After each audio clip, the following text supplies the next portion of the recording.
रात का आखिरी पहर था। भोपाल की हल्की ठंड में स्टेशन के बाहर चाय की दुकान अब भी खुली थी। Rashid tea stall. धुएं के बीच एक लड़की अकेली बैठी थी, नैना। हाथ में ट्रेन टिकट, आंखों में नम स्याही जैसे बहते जज्बात, और कानों में वही पुराना गीत कि का दिल क्यों ये मेरा शोर करे। कुछ दूर एक लड़का उसे देर से देख रहा था। आरव। इंस्टाग्राम की एक पुरानी डीपी से वो चेहरा उसे जाना पहचाना लग रहा था। उसने झिझकते हुए पूछा, क्या आप नैना हैं? नैना ने चौंक कर देखा।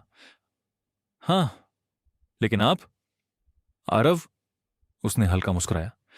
हम कभी ऑनलाइन बात करते थे, 1 साल पहले। आपने अपनी कहानियां मुझे भेजी थी, फिर अचानक आप गायब हो गई। नैना की पलकों ने जैसे उसका दर्द ढंकने की नाकाम कोशिश की। कुछ कहानियां जितनी कही जाती हैं उससे ज्यादा अनकही रह जाती हैं। आरव बैठ गया। मौन के कुछ सेकंड भारी थे। फिर उसने वहीं आसान सवाल पूछ लिया, जो किसी टूटे दिल के लिए कभी आसान नहीं होता। सब ठीक है?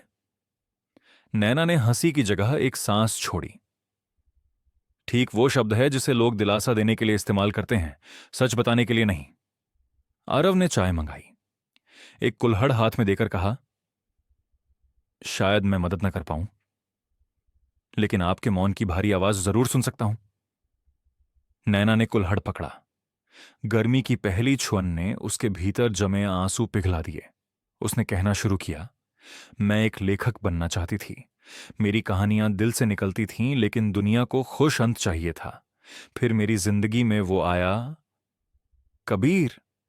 सब कुछ कहानी जैसा लगा। हम भोपाल लिटरेचर फेस्ट 2023 में मिले थे। किताबों के बीच बातें मोहब्बत बन गईं। उसने मुझे कहा था, तुम मेरी वो किताब हो जिसे मैं रोज पढ़ना चाहता हूं।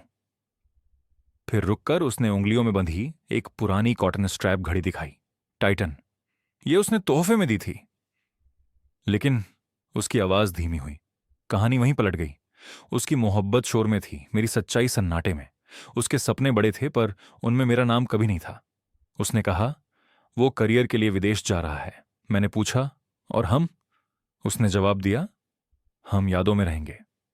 आरव ने देखा कि यादें कहते वक्त उसके होंठ कांपे थे, जैसे किसी कागज पर लिखा आखिरी शब्द जिसे आंसू ने मिटा दिया हो।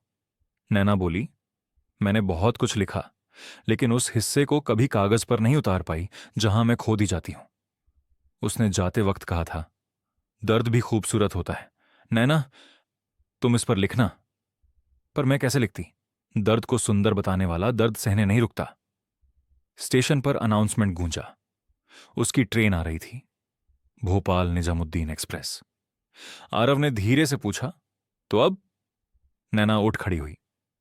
अब वही कहानी लिखनी है जहां अंत मेरा हो, किसी और की विदाई नहीं। वो कुछ कदम चली, फिर पीछे मुड़ी। उसकी आंखें अब भी भीगी थीं, पर उनमें समंदर जैसा ठहराव था। धन्यवाद आरव। कुछ लोग किताब नहीं बनते, पर अध्याय को सहने लायक बना देते हैं। आरव ने हल्का सर हिलाया। भीड़ के बीच नैना ट्रेन में चढ़ गई, पर उसकी अनकही कहानी अब भी हवा में तैर रही थी। एक ऐसी कहानी जो खत्म नहीं हुई, बस लगातार लिखी जा रही थी, दिल से, बिना शब्दों के, लेकिन पूरी आवाज के साथ। कहानी अच्छा लगा हो तो लाइक और चैनल को सब्सक्राइब करें। धन्यवाद।